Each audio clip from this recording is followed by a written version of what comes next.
ดีกัลยาณมิตรทุกท่านนะครับวันนี้ขอนำเสนอเป็น4ส่วนในรายการจำนันจานะครับเป็นส่วนไปก็จะมีส่วนของการแสดงความธรรมสังเวชดีกว่านะครับธรรมสังเวชที่มีการจากไปของชลินนันทนาครซึ่งชลินนันทนาครนี่เป็นคนจังหวัดเชียงใหม่ซึ่งเป็นผู้ที่มีบทบาทในการจันโลงความไพเราะเพราะพริ้งให้กับประชาชนเป็นเวลาเนิ่นนานมาแล้วโดยน้ำเสียงกับกิริยาต่างๆนั้นเป็นเอกลักษณ์ของท่านเองนะครับเดี๋ยวเราจะพูดกันในรายละเอียดแล้วก็ส่วนที่สองก็จะมีการนำเสนอเรื่องวินัยนะครับวินัยและอันที่สามก็เป็นเรื่องของการเรียนภาษาล้านนาว่าควรจะเรียนอย่างไรให้ไม่สับสนและก็มีระเบียบในการจัดอันดับว่าเราควรจะทำอย่างไรก่อนอย่างไรหลังนะครับแล้วก็อันที่สี่ก็คือเรื่องอื่นๆไม่แน่ใจว่าจะเป็นเรื่องอะไรเดี๋ยวคอยติดตามต่อไปขอบคุณท่านผู้ฟังทุกท่านนะครับที่ให้ความ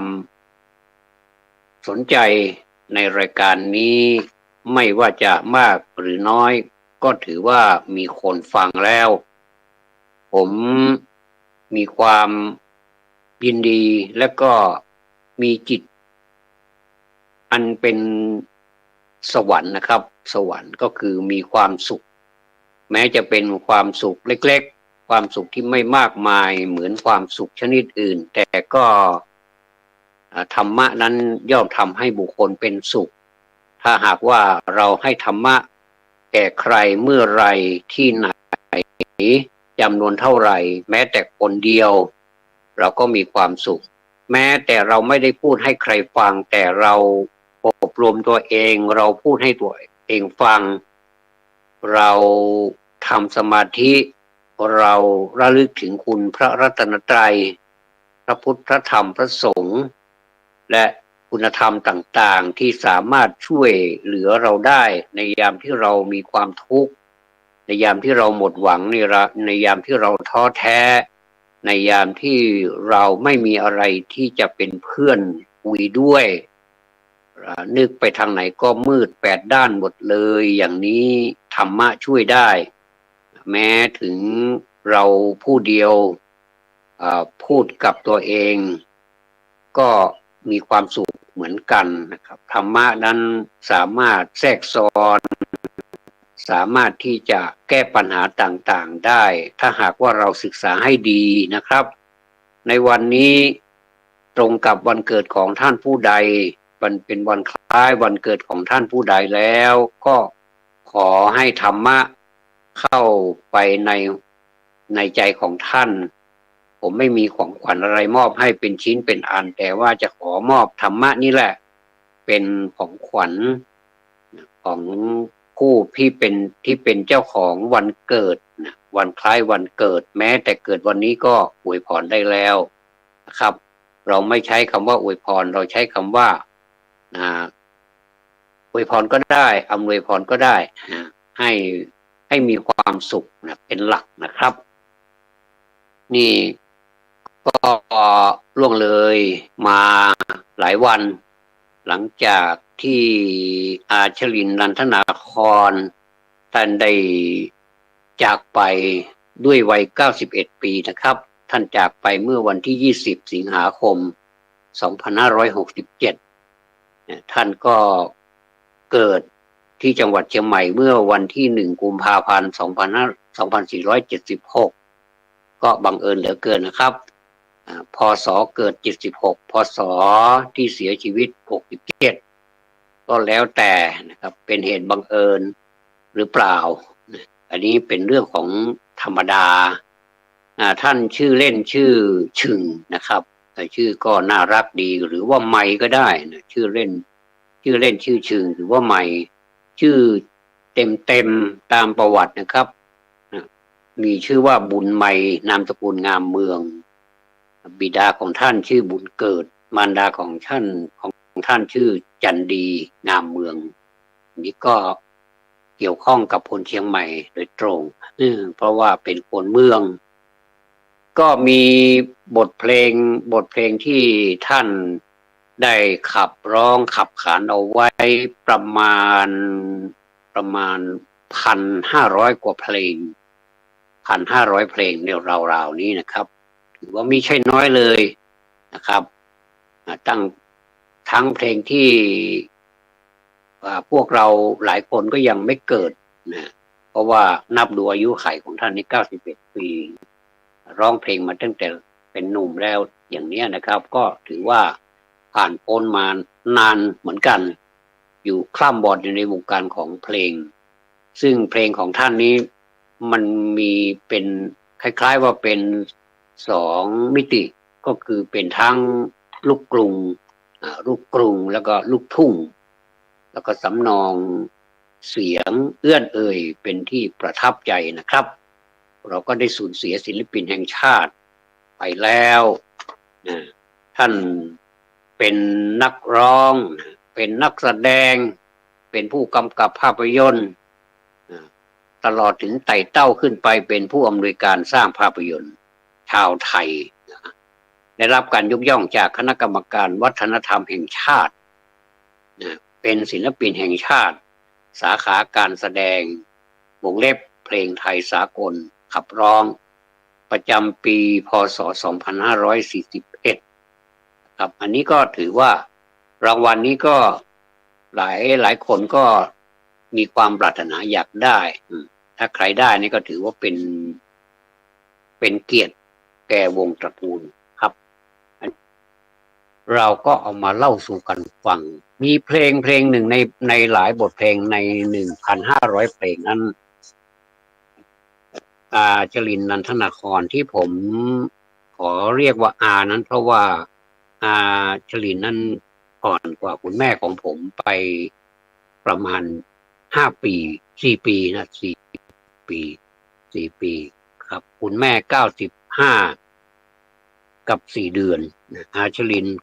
91นะครับก็ถือว่าเป็นน้านะครับเป็นน้องแม่นะเป็นน้าชลินนันทนาครเป็นบทเพลงที่เขาบอกว่าเป็นเพลงที่น้าชลินนันทนาครนี่ไปจีบน้าเพชรราชวราชก็เลยขอคุณชาลีหรือว่าครูเพลงผู้ที่ประพันธ์เพลงได้ไพเราะเนี่ยนะครูชาลีอินทรวิจิตรนะครับเป็นผู้แต่งให้จนสำเร็จเป็นเพลงแล้วก็เอามาร้องเพราะมากเลยนะครับโดยมีทำนองของใช้ของคุณสมานกาญจนพลินนะครับเป็นผู้แต่งทำนองเพราะมากเลยผมก็เลยเอาซะหน่อยหนึ่งจะเพราะหรือเปล่าก็ยังไม่รู้นะเนี่ยเมื่อคืนนี้ก็เจ็บคอก็เลยแก้เคล็ดซะเลยเปรียบเธอเพชรงามน้ำหนึ่งหวานปานน้ำพึ่งเดือน5หยาดเพชรเกล็ดแก้วแววฟ้าร่วงมาจากฟ้าหรือไรหยาดมาแล้วอย่าช้ำโศกลอยคนทั้งโลกร้องไห้ หยาดเพชรเกล็ดแก้วพองใสนั้นอยู่ไกลเกินผูกพันแม้ยามเพชรหยาดจากฟ้าร่วงลงมาฟ้าคงไว้วันดวงดาวก็พลอยเศร้าโศกสันมิอาจกันน้ำตาอาลัยเอื้อมมือคว้าหยาดเพชรแก้วเลอรักแล้วจึงฝันใฝ่หยาดเพชรหยาดละอองพองใสแม้อยู่ในความมืดมนเอื้อมมือคว้าหยาดเพชรแก้วเลอรักแล้วจึงฝันใฝ่หยาดเพชรหยาดละอองพองใสแม้อยู่ในความมืดมนก็ถือว่าเป็นเสียงที่ผมพยายามเรียนแบบคุณน้าให้ได้มากที่สุดแต่ก็ได้เท่านี้พอใจในสิ่งที่ตนได้นะเพราะรักมีความพอใจในสิ่งที่ตนมีก็ดีแล้วได้ถ่ายทอดเป็นการปลงธรรมสังเวชชนิดหนึ่งหรือว่าคนสมัยนี้เรียกว่าแสดงความอาลัยด้วยเสียงเพลงส่วนมากแล้วเราก็จะเห็นคนที่เป็นศิลปินเกี่ยวกับเพลงก็ดีนักแสดงก็ดีอะไรก็ดีเนี่ยนะครับมาไม่มีเศร้าโศกเพราะถือว่าในระยะเวลาที่ผ่านมาเป็นมนุษย์เนี่ยได้ทำความดีมามากก็เลยไม่ต้องไปเศร้าโศกไม่ต้องเสียใจอะไรทั้งนั้นนะครับก็มีอะไรก็แสดงออกไปจะร้องเพลงก็ร้องได้ไม่เห็นมันแปลกอะไรจะร้องไห้ก็ได้ไม่เป็นไรไม่มีใครว่านะครับแต่ร้องเพลงนี้ทำให้เราเกิดความรู้สึกมันเป็นการบริหารอวัยวะของร่างกายชนิดหนึ่งก็คือบริหารปากบริหารพวกลำคอพวกเสียงกล่องเสียงอะไรนี่ให้ดีเหมือนกับมีบทความบทหนึ่งเนี่ยอันนี้ไม่ได้เกี่ยวกับเพลงนะเกี่ยวกับการพูดบอกว่าคนที่มีอายุมากแล้วเนี่ยถ้าพูดมากเนี่ยคุณหมอเห็นด้วยและคุณหมอแนะนำให้พูดมากด้วยนะครับว่าพูดมากไว้ก่อนดีเพราะว่าเราจะป้องกันได้หลายๆอย่างโดยเฉพาะอัลไซเมอร์โรคหลงลืมโรคเหล่านี้มักจะเกิดกับคนที่อยู่ที่ไหนมักจะเงียบมักจะไม่ชอบคุยไม่ชอบพูดอะไรกับใครเนี่ยนะครับก็บริหารปากอย่างผมนี่ชอบเหลือเกินบริหารปากถ้าเป็นวันพุธวันพฤหัสปุ๊บนี่ก็จะบริหารปาก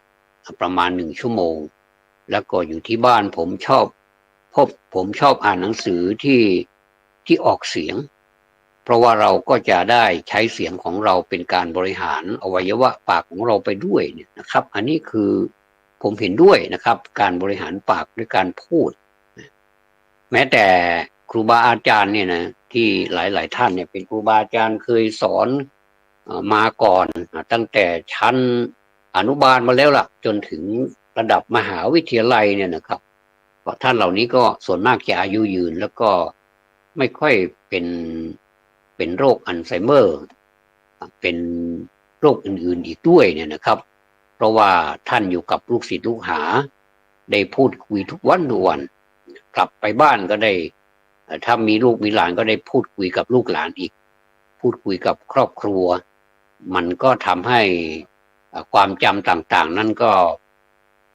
มันก็ยังคงอยู่ยังไม่ยังไม่มีก็ยังมีเปอร์เซ็นต์ที่ยังเหลืออยู่เนี่ยนะครับ ก็แสดงว่ามันสอดคล้องกับคุณหมอว่าการพูดเป็นสิ่งที่ดีแต่การพูดนั้นก็ไม่ใช่ว่าพูดไปเรื่อยพูดไม่มีหลักการพูดไร้สาระพูดเป็นเข้าในหลักของมุสาวาทาเวรมณีนะคือข้อที่ 4ของศีล 5เนี่ยครับว่าพูดเพ้อเจ้อพูดคำหยาบพูดเท็จพูดไม่จริงพูดหลอกลวงพูดละมกอะไรประมาณนี้เนี่ยอันนี้ก็ไปพิจารณาดูว่ามันสมควรพูดไหมถ้าอย่างเราพูดให้เกิดประโยชน์เนี่ยก็พูดไปเถอะนะคนจะฟังไม่ฟังก็อยู่ที่ความเต็มใจของคนนะถ้าเราไปบอกให้ฟังแต่เขาไม่ฟังก็สุดปัญญาสำหรับคนฟังแล้วก็จะได้ประโยชน์จากการฟังเหมือนพระเดชพระคุณหลวงพ่อวัดชลประทานรังสิตนนทบุรีหลวงพ่อปัญญานันทะเนี่ยนะครับเวลาท่านจะเริ่มปาฐกถานี้ท่านจะพูดเลยว่าขอให้ตั้งใจฟังเพื่อได้รับประโยชน์จากการฟังนั้นนะคือท่านจะเน้นอยู่ตลอดเวลาไม่ว่าจะไปพูดที่ไหนนะครับไม่ว่าจะเทศไม่ว่าจะปาฐกถาส่วนมากแล้วผมจะได้ยินท่านปาฐกถามากกว่าแล้วก็ชอบฟังแล้วก็อะไรที่มันจดไว้ได้ที่มันบันทึกไว้ได้ผมก็สามารถที่จะบันทึกเอาไว้แล้วก็เก็บมาเป็นความรู้ของตนเองขออนุญาตเจ้าของเก็บมาเป็นความรู้ของตนเองความจริงก็ไม่ใช่ของตนเองเพราะตัวเราเองนี่ก็ไม่มีตัวไม่มีตนเหมือนกันหลวงพ่อปัญญาก็ไม่ใช่ตัวไม่ใช่ตนของหลวงพ่อเพียงแต่ว่าเกิดมาแล้วก็มีการตั้งนามสมมุติร่างกายก็สมมุติรูปและนามก็สมมุติทั้งนั้นเลยว่าเป็นรูปเป็นนามของหลวงพ่อเป็นรูปเป็นนามของทวัตผู้ดำเนินรายการเป็นรูปเป็นนามของผู้ฟังแต่ละคนแล้วก็ยศถาบรรดาศักดิ์ก็ได้มาทีหลังนะพอเสร็จ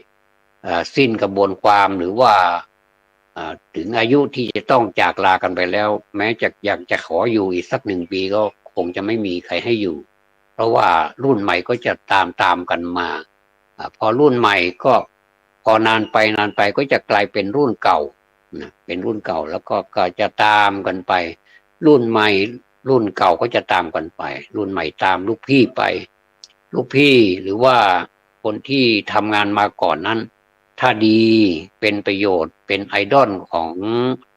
งสังคมหรือว่าเป็นไอดอลของหน่วยงานอะไรต่างๆก็ตามเนี่ยนะไม่ว่าจะเป็นห้างร้านบริษัทเอกชนรัฐบาลอะไรก็ตามเนี่ย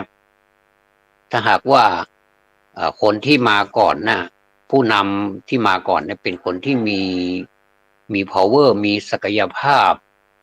ในด้านการบริหารงานก็ดีในด้านคุณธรรมก็ดีครบถ้วนกระบวนความมีความบริสุทธิ์เนี่ยถึงแม้ว่าจะมีความผิดพลาดก็เป็นธรรมดาแก้ไขไปก็ไม่มีผู้ใดครับที่ไม่มีความผิดพลาดแต่มันจะมากหรือน้อยนั่นก็แล้วแต่ถ้าเหล่านี้เมื่อเกษียณไปแล้วเนี่ยนะครับก็จะติดตราตรึงใจเราไปสังเกตดูในส่วนราชการที่ว่าการอำเภอสารกลางจังหวัดหรือว่าที่อื่นๆก็ตามเนี่ยนะครับไม่ถึงแม้ว่าหรือแม้กระทั่งในวัดวาอารามเนี่ยก็จะติดชื่อของผู้ที่เป็นถ้าในวัดนี้ก็จะติดชื่อของเจ้าอาวาสว่ามาจากไหนชื่ออะไรฉายาอะไรทำอะไรไว้บ้างเนี่ยนะครับก็จะเป็นที่ประทับใจไปอีกนานที่ว่าการอำเภอก็มีนายอำเภอมีปลัดอำเภอชื่ออะไรนะผู้ว่ามีใครเป็นผู้ว่าราชการเนี่ยแล้วก็คุณครูครูบาอาจารย์ในสถาบันต่างๆก็จะมีชื่อครูบาอาจารย์ในสถาบันต่างๆเดี๋ยวนี้มันก็มีเอกสารมีอะไรเก็บไว้ได้นานเป็นหนังสือเป็นรูปเล่มนะทำพอเกษียณออกไปแล้วเนี่ยวันเกษียณเนี่ยโอ้บางคนถึงกับร้องไห้หลายๆคนก็ร้องไห้เพราะว่าอะไรที่ว่าไม่ใช่อะไรหรอกที่ว่าเคยสั่งเคยสอนมาก่อนเคยทำคุณงามความดีทำประโยชน์ให้เกิด ขึ้นแก่ชาติเนี่ยนะเพราะว่าการสอนคนนี้มันสอนยากนะไม่เหมือนอย่างอื่นนะไม่เหมือนอย่างอื่นขอประทานอภัยนะครับมีคนโบราณเขากล่าวไว้ว่าตื่นวัวตื่นควายนี่มันยังง่ายกว่าตื่นคนอีกนะถ้าตื่นคนนี่มันยากเหลือเกินไม่ว่าเราจะทำอะไรที่มันเป็นประโยชน์อะไรแต่ถ้าเขาเป็นไม่เห็นด้วยแล้วก็เราก็จะไปหวังเลยก็เดี๋ยวจะเป็นทุกข์เปล่าๆแล้วก็ผมก็พูดไปตามที่ผมอยากจะพูดและท่านผู้ฟังก็อยากจะฟังในสิ่งที่ท่านฟังถ้าท่านไม่ประสบอารมณ์ก็ต้องขออภัยแล้วหรือว่าท่านไม่อยากฟังก็ไม่เป็นไรนะครับคนที่อยากฟังก็ฟังกันไปก็ถือว่าตัวใครก็ตัวมันก็แล้วกันพูดถึงว่าไม่มีอะไรที่เป็นตัวเป็นตนของเราทั้งนั้นแหละหลวงพ่อปัญญานันทะก็เป็นแต่เพียงชื่อของหลวงพ่อปัญญานันทะผมเองก็เป็นแต่เพียงชื่อของผมเองท่านผู้ฟังก็เป็นชื่อของท่านผู้ฟังเองรวมทั้งรูปด้วยนะครับเพราะมันมาด้วยกันรูปด้วยแล้วก็นามด้วยนะครับนี่ก็ในเมื่อนาชลินนันทนาครเนี่ยเป็นคนเมืองเหนือเนี่ยนะครับไปเจอสาวเมืองใต้จะว่าใต้ก็ไม่เชิงนะครับเป็นจังหวัดระยองนี่เป็นภาคตะวันออกนะครับซึ่งนาเพชรราชวราชเนี่ยนะครับท่านก็อ่อนกว่าตั้ง11 ปีนะตั้ง11 ปีเพราะว่านาชลินนันทนาครนี่เกิด7610 ปีพอดีเลยนะครับ76แล้วก็นาเพชรรานี่ก็เกิดปี2486 10 ปีนะแล้วก็นาเพชรรานี่ก็ชื่อจริงชื่อว่าเอกนันทนาครชื่อเล่นว่าอีทนะครับอันนี้ก็เป็นทั้งนักแสดงเป็นทั้งนักจัดรายการวิทยุนะเราไม่รู้นะเนี่ยถ้าเราไม่ดูประวัติไปก่อนเนี่ยเราก็ไม่รู้นะเป็นอันว่าท่านเคยเป็นนักจัดรายการวิทยุชาวไทยเจ้าของฉายาเป็นผู้มีฉายาด้วยนะบอกว่านางเอกในตาหยาดน้ำผึ้งนะมีผลงานการแสดงประมาณ300 เรื่องอันนี้เป็นเรื่องของนาเพชรราชวราชครับท่านก็มาพบกับนาชลินนันทนาครเนี่ยแล้วก็สมรสกันนะสมรสกันเอาเป็นว่า55 ปีผ่านมาแล้วนะครับก็ตั้งแต่2512จนถึง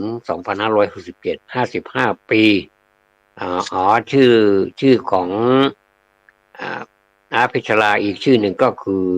ปัทมาชวราชนะครับตอนนี้อายุ81 ปีก็แสดงว่าห่างนาชลินหรือว่าน้าไมหรือว่าน้าฉึงเนี่ย10 ปีพอดีเลยครองคู่กันมาก็55 ปีถือว่ายาวนะครับยาวนานมากเลยอันนี้ก็เป็นเรื่องราวของนาชลินนันทนาครหรือว่าเราจะเรียกว่าครูก็ได้ครูชลินนันทนาครผมชอบเรียกผู้ที่ร้องเพลงนี้เป็นครูเป็นพ่อครูแม่ครูมันสนิทดีนะครับคำว่าพ่อครูแม่ครูนี้เป็นคำโบราณแต่ว่ายังทันสมัยอยู่เสมอใครก็ตามที่เป็นครูของเราได้เนี่ยถึงแม้ว่าเขาไม่ได้สอนเราโดยตรงเขาไม่มีหน้าที่สอนเราไม่เคยเป็นลูกศิษย์ของเขาของท่านเหล่านั้นก็ตามแต่ถ้าเรารู้เกียรติประวัติหรือว่าเราได้เห็นเรียกว่าได้เห็นความประพฤตินะเอากันตรงๆของท่านเนี่ยของแต่ละท่านเนี่ยเป็นที่ประทับใจนี่ก็สามารถที่จะนำมาเป็นครูได้ครูก็มีหลายอย่างครูพักรักจำครูอะไรตั้งหลายอย่างนะครับครูพักรักจำนี่เราไปเห็นใครพูดเราก็รักจำคำพูดเขามาก็ถือว่าอันนี้เป็นการขโมยคำพูดก็ไม่เป็นไรเขาก็มีกันไปหมดเลยไม่ผิดกฎหมายสามารถที่จะนำมาพูดได้แต่ว่าถ้าเราบอกเขาหน่อยก็ดีเหมือนกันว่าคำพูดนี้มาจากใครเนี่ยเราก็สบายใจแล้วก็เป็นการที่มันก็จะขัดแย้งกับคำว่า รูพักรักจำก็คือเรารักจำมาแต่ว่าถ้าเราออกชื่อของท่านที่เรารักจำมานั้นด้วยก็ถือว่าให้เกียรตินะครับถ้าพูดถึงกฎหมายลิขสิทธิ์อะไรเนี่ยมันก็พัวพันกันไปถึงนั่นเลยนะแต่ว่าธรรมะของพระพุทธเจ้านี้ไม่มีการลักจำใครจำได้ก็จำอย่างเปิดเผยเลยว่ามีอะไรข้ออะไรบ้างสำหรับแก้ไขปัญหาข้อใดอะไรเนี่ยนะครับก็มันก็ตลกดีเหมือนกันนะมีธรรมะตั้งเยอะแยะแต่ไม่เคยหาผลประโยชน์แม้แต่ข้อเดียวเลยอันนี้เราจะพูดยังไงดีมีหน้าเราสมาชิกสภาผู้แทนราษฎรอเมริกานะสหรัฐอเมริกาถ้าจำไม่ผิดคุณไดอันเนี่ยนะสสเนี่ยนะครับสมาชิกสภาผู้แทนราษฎรผลักดันให้พุทธศาสนาเนี่ยเป็นศาสนาที่มีส่วนเกี่ยวข้องกับชีวิตประจำวันด้วยการทำสมาธิแล้วก็ในไลน์นะก็จะมีภาพของการตักบาตรพระด้วยนะที่ทำเนียบขาวเนี่ยนะผมก็รู้สึกว่ามันเป็นอะไรที่ว่าเราก็มีความภูมิใจแทนศาสนาของเราด้วยนะในขณะเดียวกันเราก็ไม่ไปทอดถมศาสนาอื่นแต่ว่าเราก็อยากจะบอกว่าศาสนาพุทธเนี่ยเป็นศาสนาที่เปิดกว้างนะไม่แร้นแค้นไม่แรงน้ำใจใครนับถือก็ได้แล้วก็มีการพิสูจน์ให้รู้ได้ด้วยว่าเรานับถือไปแล้วเราได้อะไรบ้างอย่างเราทำสมาธิเนี่ยนะทำสมาธิเนี่ยเริ่มต้นเป็นสมาธิแต่ทำไมมันผลผลิตมันออกมาเป็นปัญญาอันนี้ก็น่าสนใจนะครับว่าแต่ตอนที่มันเป็นสมาธิทำไมมันไม่ออกมาเป็นสมาธิอย่างเดียวทำไมมันต่อเนื่องไปถึงปัญญาด้วยเนี่ยมันก็ทำให้เราฉุกคิดเหมือนกันนะครับว่าเราปฏิบัติธรรมอย่างนี้แต่ว่ามันก็ได้หลายอย่างเป็นอานิสงส์เป็นผลพลอยได้อานิสงส์คือผลพลอยได้นะครับบางท่านเขียนอานิสงส์ก็ไม่ถูกอีกนะถ้าบางทีก็เขียนอานิสงส์แต่ว่าคำว่าสงฆ์นี่มันเป็นคอควายกะลันไม่ใช่คอระฆังกะลันนะครับอานิสงส์เป็นสอเสือกะลันนะครับนี่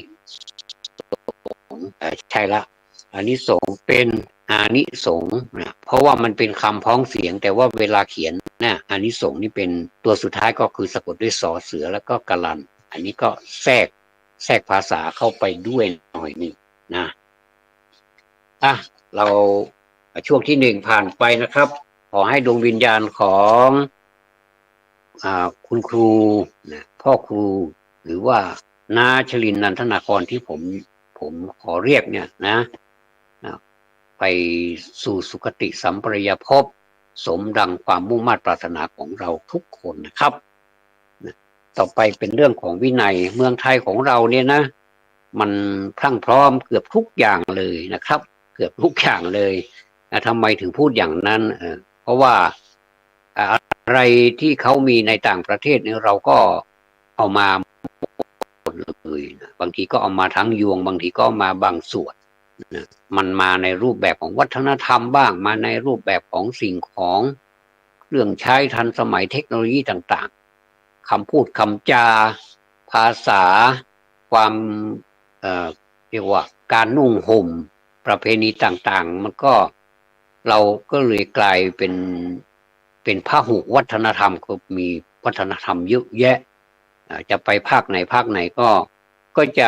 จะเห็นกันอยู่เนืองๆแต่ผมไปเห็นที่ประเทศลาวหลายท่านไปประเทศลาวนะครับหลายท่านไปนานกว่าผมด้วยซ้ำบางคนก็ไปทำงานที่นั่นเลยได้เห็นวัฒนธรรมการแต่งกายของชาวลาวแล้วเนี่ยผมก็ไปเห็นแม้ว่าจะไม่นานไปในลักษณะของการท่องเที่ยวเข้าไปในบ้านในเมืองของเขานี่เราก็ดีใจแทนเหลือเกินที่ว่าผู้สาวของเขาเนี่ยนะเด็กเป็นหนุ่มเป็นสาวเป็นวัยรุ่นอะไรเนี่ยโดยเฉพาะผู้หญิงนะผู้หญิงเขาก็จะมีการแต่งกายเวลาไปโรงเรียนเนี่ยเขาจะขอโทษนะครับก็จะนุ่งห่มมิดชิดเหลือเกินอันนี้แสดงว่าเป็นวัฒนธรรมที่ควรเอาอย่างมากเลย นะแล้วก็บ้านนะเดี๋ยวนี้ผมไม่ทราบนะเพราะว่าผมไปตั้งหลายปีก่อนนะเป็นนานมาแล้วล่ะนะครับนานพอสมควรนะก็ไม่เห็นตึกรามบ้านช่องอะไรที่มันสูงไม่มีก็ก็เป็นแบบเป็นแบบไม่ค่อยหวือหวาเหมือนกับประเทศอื่นๆเลยนะก็ก็อยู่กันได้แล้วก็รถราก็วิ่งทางขวานะวิ่งเลนขวาของเรานี่เป็นวิ่งเลนซ้ายนะต่างคนต่างวิ่งเลนซ้ายถ้าไปเลนขวาแล้วก็ยุ่งเลยบ้านเขาก็เหมือนกันถ้าวิ่งเลนซ้ายก็จะยุ่งเหมือนกันครับรถก็จะมีอุบัติเหตุกันทุกวันก็จะวิ่งเลนขวาถือว่าการวิ่งเลนขวานี่ถือว่าเป็นสากลของเรานี่ก็วิ่งเลนซ้ายก็ถือว่าเป็นสากลเหมือนกันแหละนะเพื่อไม่ให้เป็นวาทกรรมนะเมืองไทยของเราเนี่ยมันก็พร้อมเกือบทุกอย่างอย่างที่ว่าแล้วนะพูดถึงความพร้อมเนี่ยไม่ว่าด้านเทคโนโลยีการสื่อสารไปไกลมากเลยกว่าที่เราเคยคาดคิดเอาไว้นะครับเราคาดเอาไว้ในอดีตมันทำให้เราสะดวกสบายไปเกือบทุกเรื่องทุกอย่างเลยมันได้ทะลุทะลวงเข้าไปสู่คนรุ่นทุกรุ่นเลยทุกกลุ่มทุกชนชั้นทุกแห่งหนทุกตำบลทุกอำเภอทุกจังหวัดนะครับมันก็แน่ละคนสมัยนี้ไม่ต้องเวลาเดินทางเนี่ยเดินทางไกลเนี่ยไม่ต้องเดินไม่ต้องรอนแรมไม่ต้องนอนกลางทางเหมือนคนสมัยก่อนนะเพราะว่าระยะทางเป็นร้อยบางทีหลายร้อยกิโลเนี่ยครับเดินทางเป็นแรมเดือนแรมปีแต่เดี๋ยวนี้แป๊บเดียวเองก็สบายมากแล้วนะครับไม่ต้องรอนแรมนะเมื่อที่เราจะติดต่อธุรกิจอะไรก็ตามเนี่ยเช่นการค้าขายหรือไปพบญาติกันมีงานที่บ้านเราแต่นี่มันจะทำยังไงดีเนี่ยพี่น้องเราอยู่นู่นสุไหงโกลกเนี่ยทำยังไงดีก็โทรศัพท์ไปแป๊บเดียวแล้วเขาก็มาในเวลาอันรวดเร็วเหลือเกินไม่ได้เดินทางด้วยรถนะเดินทางด้วยเครื่องบินก็สบายมากเลยก็มาถึงในเวลาที่ไม่นานนักก็ถึงบ้านเราแล้วเนี่ยอย่างเงี้ยนะครับอันนี้ก็เรียกว่าความสะดวกสบายมันสบายกว่ากันเยอะเลยนะก็ถ้าเป็นคนสมัยก่อนนี้ก็จดหมายสักฉบับหนึ่งนะถ้าไม่จดหมายก็เร็วกว่านั้นก็จะโทรเลขอะไรเนี่ยมันก็โทรเลขก็ถือว่าสุดยอดของความเร็วแล้วนะโทรเดี๋ยวนี้เดี๋ยวเขาก็เอาข้อความไปส่งให้ตามจ่าหน้าก็ได้รับโทรด่วนมากอะไรเนี้ยก็จะใช้วิธีการของโทรเลขเดี๋ยวนี้ไม่มีแล้วนะครับก็ผมก็ไม่แน่ใจว่ามันคงจะมีอยู่ไหมนะแต่น่ากลัวจะไม่มีแล้วไม่มีใครใช้แล้วจะใช้โทรศัพท์เป็นหลักนะครับโทรศัพท์เป็นหลักอันนี้พูดถึงเมื่อกี้นี้บอกว่าถ้าเรามีญาติที่อยู่แดนไกลเราจะบอกให้เขายังไงก็ใช้วิธีการอย่างนี้แหละอย่างที่พูดมานี้แหละไม่ต้องไปทุกข์ทรมานในการเดินทางเป็นเวลานานๆนะซึ่งอันที่จริงก็ดูเหมือนว่าจะยินดีปรีดาเป็นปลื้มกับสิ่งเหล่านี้กันเหลือเกินรวมทั้งตัวข้าพเจ้าด้วยเนี่ยเพราะว่าอะไรมันจะสะดวกขนาดนั้นเนี่ยนะถ้าเราอยากจะซื้อก็ซื้อของแล้วก็เพียงลัดมือเดียวแล้วก็สั่งปุ๊บทางปลายทางเขาก็รับทราบปั๊บโดยเฉพาะอย่างยิ่งของกินของใช้อะไรต่างๆถ้าเป็นอาหารเนี่ยยังร้อนอยู่เลยนะมาได้ยังไงเนี่ยแล้วก็มาถึงหน้าบ้านเราก็มีโลเคชั่นให้บอกว่าบ้านเราอยู่ตรงไหนเนี่ยนะเขาก็มาเป๊ะเราก็ได้จัดการปุ๊บเลยนะเป็นการทันสมัยเหลือเกินมาถึงก็ยังร้อนอยู่ไม่ต้องอุ่นละไม่ต้องเวิบอะไรไม่ต้องแล้วเนี่ยนะก็มาถึงก็ยังร้อนอยู่เลยอันเนี้ยเป็นการสะดวกสบายเหลือเกินจะซื้อของสักชิ้นหนึ่ง2 ชิ้นหรือว่ามากมายอะไรนี่ถ้าเป็นของใหญ่ๆเขาก็บรรทุกรถบรรทุกมาเลยโอ้มันสบายบางคนก็ซื้อเตียงบ้างซื้อสารพัดเลยนะ ซื้อตู้ซื้อเตียงซื้อเฟอร์นิเจอร์อะไรต่างๆมาถึงหน้าบ้านเลยมันอยู่ที่ว่าเรามีมันนี่จ่ายหรือเปล่าแค่นั้นเองปัญหามันอยู่ตรงนี้แล้วก็เงินในบัญชีของเราเนี่ยคงมีอยู่ไหมเพราะว่าบางทีเขาใช้สแกนเราสแกนไม่ได้เพราะเงินไม่พอนี่ก็มีปัญหาเหมือนกันตรงนี้ไม่ได้เกี่ยวกับเทคโนโลยีแล้วนะอันนี้มันเกี่ยวกับตัวเงินที่อยู่ในแบงก์นะถ้าสมมุติว่าเราจ่ายค่าอาหาร100 บาทเนี่ยพอดีในแบงก์มันมี50 บาทนี่มันก็ยุ่งเหมือนกันนะมันก็สั่งจ่ายไม่ได้เพราะว่าแบงก์เขาก็ทำหน้าที่แบงก์ไปตามหน้าที่แต่ถ้าสมมุติว่าในแบงก์มันมี150 บาทเราแบ่งจ่ายสัก100 บาทเนี่ยโอนกันได้สแกนไปสบายมากเนี่ยก็มีนะผมก็เห็นเทคโนโลยีไม่ใช่เทคโนโลยีขัดข้องหรอกแต่ว่าเจ้าของเงินนะมันขัดข้องที่ว่าเงินไม่พอจ่ายก็มักจะได้ยินบ่อยๆว่าเงินไม่พอนะเดี๋ยวยังไงจะเอาเงินสดมาให้เนี่ยบางทีก็มีเงินสดแต่เขาก็บอกว่าจ่ายสแกนก็ได้นะก็เลยสแกนดีกว่าสแกนก็จ่ายแล้วก็ให้เขาดูว่านี่ให้โอนเงินมาแล้วนะเนี่ยก็เป็นอันเสร็จพิธี เป็นอันเรียบร้อยก็ใช้กันได้ทั่วบ้านทั่วเมืองนะโอ้โหเห็นบางคนเราเก่งเหลือเกินเวลาไปเบิกธนาคารเมื่อก่อนนี้เราไปเบิกธนาคารนี้เราสมัยนั้น ATM นี่ยังไม่แพร่หลายยังไม่มีการใช้หรือว่านิยมกันใช้กันน้อยนะน้อยมากเลยก็จะใช้วิธีเขียนใบเบิกแม้แต่การฝากเราก็จะฝากโดยการใช้ใบฝากเวลาไปเบิกมันก็จะเป็นใบเบิกโดยปกติแล้วถ้าใบเบิกเนี่ยเบิกเงินเนี่ยนะเราก็กรอกลงไปมาโดยมากมันจะเป็นสีแดงนะถ้าเป็นใบฝากนี่โดยมากมันก็จะเป็นสีอื่นสีฟ้าบ้างสีเขียวบ้างอะไรบ้างเนี่ยนะก็แล้วแต่การออกแบบอันนี้เป็นสัญลักษณ์เมื่อก่อนนี้เทคโนโลยีเรามีประมาณนี้นะแต่เดี๋ยวนี้เทคโนโลยีมันไปไกลเหลือเกินนะไปไกลจนเรานี่สุดกูเราตามไม่ทันบางทีเราก็เดือดร้อนเหมือนกันว่าเราตามไม่ทันแล้วก็มาบ่นอุบอิบว่าทำไมโลกสมัยนี้มันทำอะไรยุ่งยากเหลือเกินพวกเราก็พากันเกาหัวแกกโอ้ทำไมเราตามไม่ทันแล้วก็มาโมหะเรามาโทสะใส่เขาแล้วก็รวมตัวเราเองก็เป็นทุกข์ยุ่งกันใหญ่เลยนะยุ่งกันเลยนะอันนี้ก็เรียกว่าเทคโนโลยีมันก็ทำเหตุให้เรายุ่งเหมือนกันเมื่อก่อนนี้ไม่ค่อยยุ่งเท่าไหร่นะก็อยู่กันไปได้มาหลายศตวรรษแล้วล่ะนะ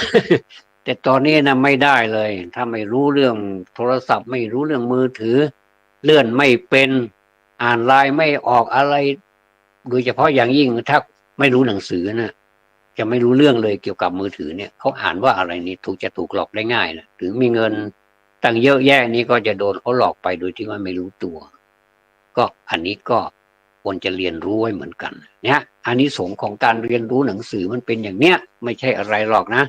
ก็ไม่ได้ไปให้ใครกับเพื่อตัวเรานั่นแหละ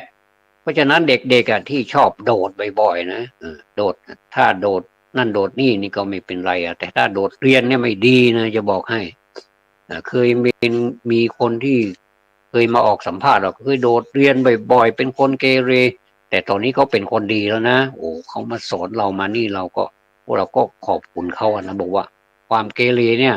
การไม่เรียนหนังสือนี่มันไม่ดีเลยนะไม่ได้ไปเพื่อผู้อื่นไม่เป็นการเอาอกเอาใจผู้ปกครองพ่อแม่ไม่ใช่หรอกแต่เพื่อตัวเรานั่นแหละไปเรียนซะเพราะฉะนั้นคนที่เคยเกียรติคร้านมาก่อนเรื่องการเรียนเนี่ยโดยเฉพาะการเรียนพื้นฐานเนี่ยบอกให้รู้ไว้ก่อนว่าอะไรเป็นอะไรอ่านได้นี่ก็อ่านออกเขียนได้นี่มันก็โอเคแล้วนะ แต่ว่าถ้าหากว่ามันไปไกลกว่านั้นเนี่ยมากกว่าอ่านออกเขียนได้มีความสามารถอะไรอีกไม่รู้กี่สามารถล่ะจะสามารถอีกตั้งเยอะแยะแล้วก็เอาเลยแสดงว่า power เราเยอะไปเป็นพิธีกรก็ได้ไปเป็นนักเขียนก็ได้ไปเป็นนักร้องก็ดีไปเป็นอะไรก็ดีหมดเลยเนี่ยนะอันเนี้ยเขาเรียกว่าถ้าเป็นผู้จัดการก็เป็นผู้จัดการทั่วไปนะไม่ได้เป็นฝ่ายไหนโดยเฉพาะ ฝ่ายบุคคลก็ได้ฝ่ายพัฒนาก็ได้ฝ่ายอะไรก็ได้ทั้งนั้นนะอันนี้เขาเรียกว่าเทคโนโลยีเรามาพูดเทคโนโลยีกันนี่มันก็สนุกดีนะครับเอาละเมื่อเทคโนโลยีนี่ได้รับการตอบรับอย่างเนี้ยปัญหาต่างๆมันก็มีมากมายเหลือเกินอย่างที่เราเห็นกันนะทีนี้เรามาพูดถึงวินัยเนี่ยมันไปเกี่ยวอะไรกับเทคโนโลยีก็มันพ้องกันหน่อยนะครับมันเป็นคำพ้องเสียงถ้าเป็นภาษาถ้าไม่พ้องเสียงก็พ้องรูปบางทีพ้องรูปไม่พ้องเสียงบางทีพ้องทั้งสองอย่างทั้งเสียงทั้งรูป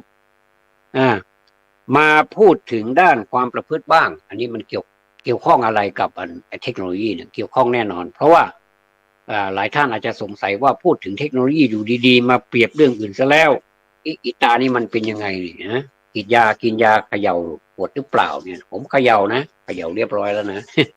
พอดีมันเป็นยาเม็ดนะครับเขย่าเท่าไหร่มันก็ไม่เคยเข้ากันสักทีเลยอันที่จริงนะมันเกี่ยวข้องเกี่ยวโยงถึงกันและก็มากเสียด้วยนะเพราะว่าเทคโนโลยีกว่าจะพัฒนามาถึงขั้นนี้ได้เนี่ยก็ต้องมีระเบียบมีวินัยอยู่ดีถ้าไม่มีเรื่องนี้เทคโนโลยีต่างๆมันก็คงจะเกิดไม่ได้เหมือนกันนะเราก็ไปดูประวัติของผู้ที่สร้างอะไรขึ้นมานี่สิครับว่าเขามีความแบบอดทนเหลือเกินแม้แต่สิ่งเล็กน้อยนิดเดียวเองแค่ดอทเนี่ยเวอร์ไวเว็บดอทเนี่ยจุดยังไม่ค่อยเห็นเลยนะจุดเนี่ย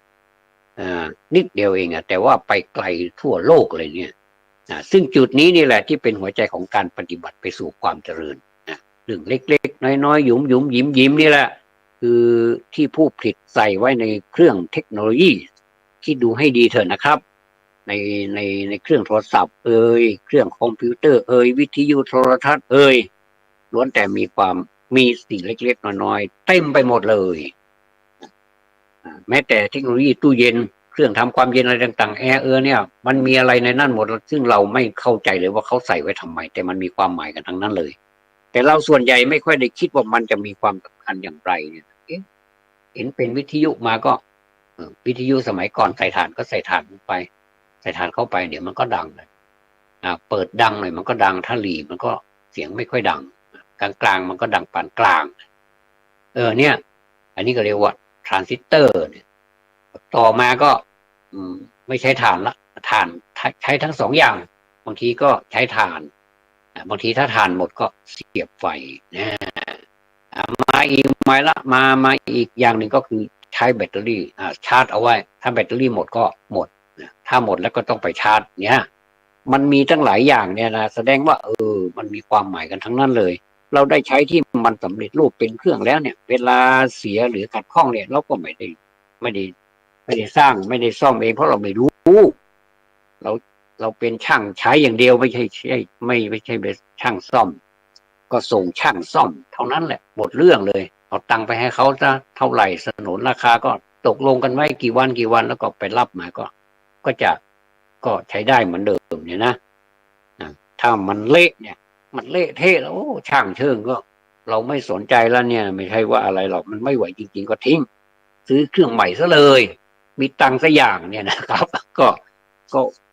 ก็เป็นอันสิ้นสุดเครื่องเก่าไปแล้วก็ใช้เครื่องใหม่มามันก็จะวนเวียนอยู่แถวนี้แหละนะครับแท้ที่จริงแล้วระเบียบวินัยคือปัจจัยหลักเลยนะครับที่จะเขาเรียกว่าที่จะพัฒนาไปสู่ความเจริญทุกด้านเนี่ยนะแม้แต่พิธีกรรมทางพระพุทธศาสนาก็ถือเรื่องวินัยเป็นสำคัญกลางพรรษานี่เห็นไหมบางที่นะครับบางแห่งเนี่ยบางวัดเนี่ย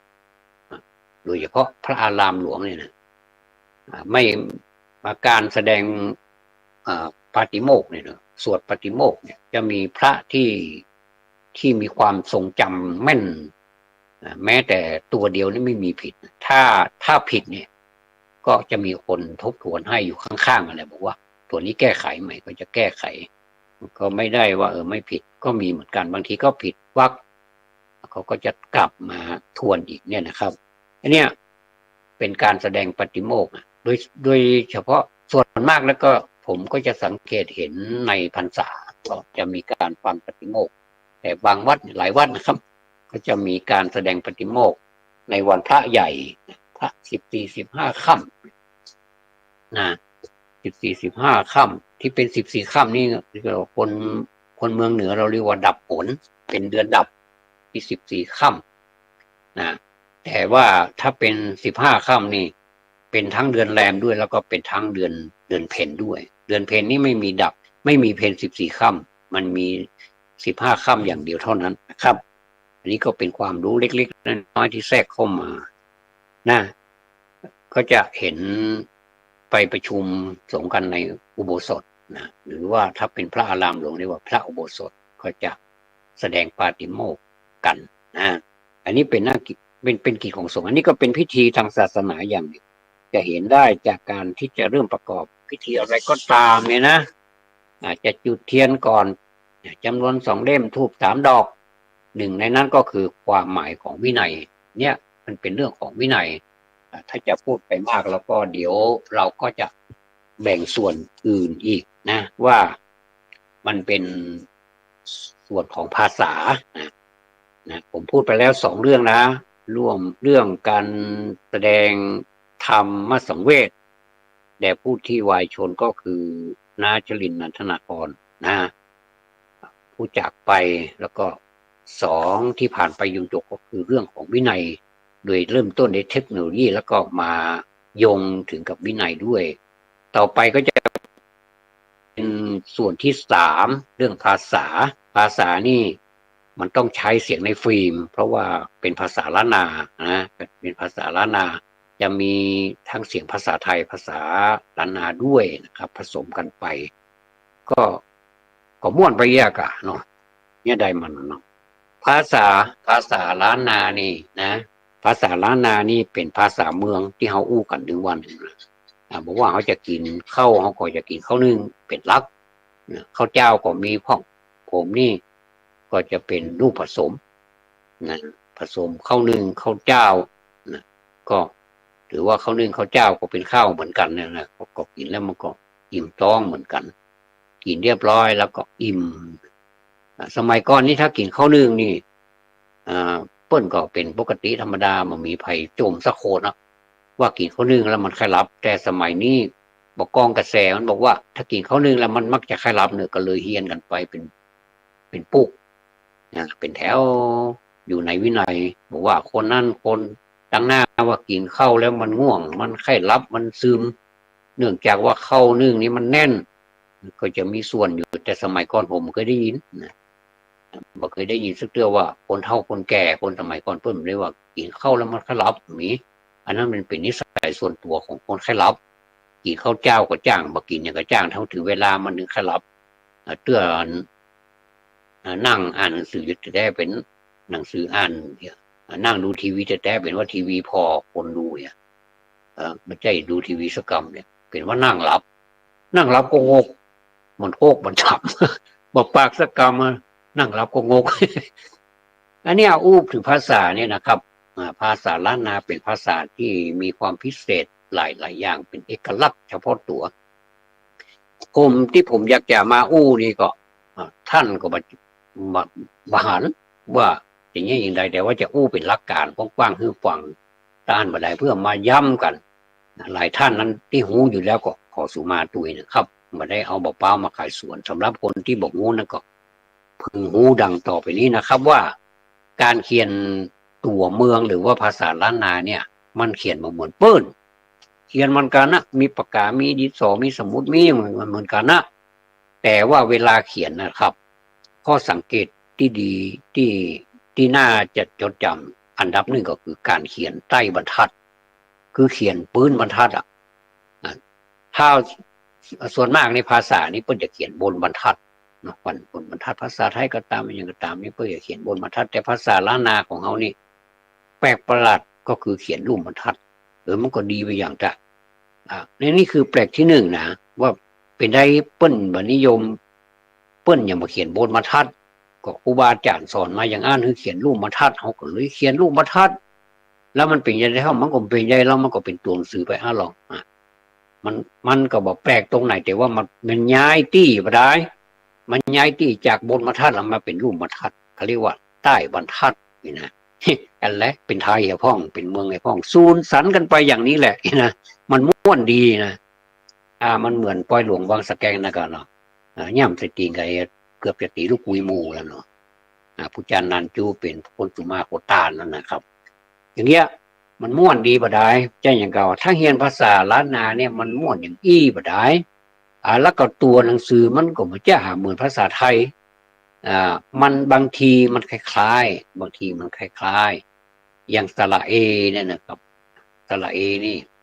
ภาษาล้านนาเปิ้นฮ้องว่าสระเปิ้นฮ้องว่าไม้สระยังเป็นว่าไม้นั้นไม้นี้ไม้อย่างสระเอเนี่ยมันจะว่าไม้เอเปิ้นเลยว่าคือใส่ตัวกอไก่เข้าไปตัวเป็นไม้เก๋ไม้เก๋ไม้กี้ไม้กาไม้โกง ไม้โกโฮง ก็คือสระโอตัวใหญ่ๆนะ แต่มันเป็นตัวที่มีคำอะไรเรียกว่าสมมุติว่าอย่างพระมันมีพอแล้วก็มันมีอันสระอะอยู่ในตัวมีรอเรือมีสระอะอยู่ในตัวแล้วเพียงแต่เอาตัวป้ามาใส่ก็เป็นพระหรือยะอันนี้พูดห้องว่าเอาสระมาไว้ทางหน้าเนี่ยพระอีนะอันนี้เขาก็จะรู้ในรายละเอียดต่อไปอันนี้นี่มันยากไปกะเอามาอู้ถึงว่านึ่งเขียนปืนบรรทัดสองตัวก็บ่เหมือนปืนบรรทัดเขียนก็จะมีวรรคเหมือนกันนะครับมีวรรคกอไก่มีวรรคจอจานมีวรรคต่อปักตักมีวรรคต่อเต่ามีวรรคปอปลาแล้วก็ตานะอันนี้วรรคที่เปิดห้องวรรคถ้าเป็นวรรคที่มันมีวรรคเปิ้นก็จะเอามาไว้เห็นต่างหากอย่างขึ้นต้นในคำว่ายะยะละวะสหละอังอย่างนี้นะอันนี้ก็มองว่ามันบ่มีวรรคแล้วก็มีตัวพิเศษอื่นๆแถมถ้าเฮียนไปน้ำม่วนนะมันเจื้อม่วนแต่นะเนี่ยถึงได้มาอู้ให้กันฟังเฮาอู้เฮายังอู้ได้เนาะแต่เฮาเขียนบ่ได้นี่มันบ่ค่าละอันนี้ก็อู้ถึงภาษาได้ครบ3ประการละนี่อันที่4ก็คือวัดหนองบัวเมืองนิพพานท่านเจ้าอาวาสท่านฝากขอประกาศบุญมาเนอะว่ามีพระเนรนักเหลือเกินแล้วก็มีพระเนรที่มาเรียนหนังสือนี่นักตัวแต่ละวันนี่มีการหุงเข้าสารนี่นะครับถ้าใครนี่มีจิตศรัทธาต้องการจะบริจาคข้าวสารหรือข้าวสารเป็นตานก็ติดต่อได้ที่วัดหนองบัวเมืองนิพพานตำบลแม่แตงอำเภอแม่แตงจังหวัดเชียงใหม่เข้าปากทางตุ้งหลวงเนอถ้าขึ้นมาจากเชียงใหม่ก็จะเลี้ยวซ้ายที่ครูบาธรรมใจที่ยืนอยู่หั่นน่ะเป็นพระรูปเป็นรูปอยู่หั่นรูปปั้นอยู่หั่นน่ะเข้าไปก็บ่ไกลเท่าใดแล้วก็เลี้ยวขวาเข้าไปตรงใหญ่ๆเมืองนิพพานอยู่ทางในผ่านนั้นโรงเรียนนั้นตุ้งหลวงแพมนะครับอันเนี้ยก็เลยประกาศไว้ที่ว่าผมยังบ่มีเลขบัญชีมาเตื้อเดี๋ยวถ้าอย่างไรล่ะวันโอกาสต่อไปวันพุธวันพฤหัสต่อไปก็จะเปิดเลขบัญชีให้นะครับเนาะวันนี้ก็ขอบพระคุณท่านผู้อำนวยการเป็นอย่างสูงนะครับขอนำรายการนี้จากลาท่านผู้ฟังไปก่อน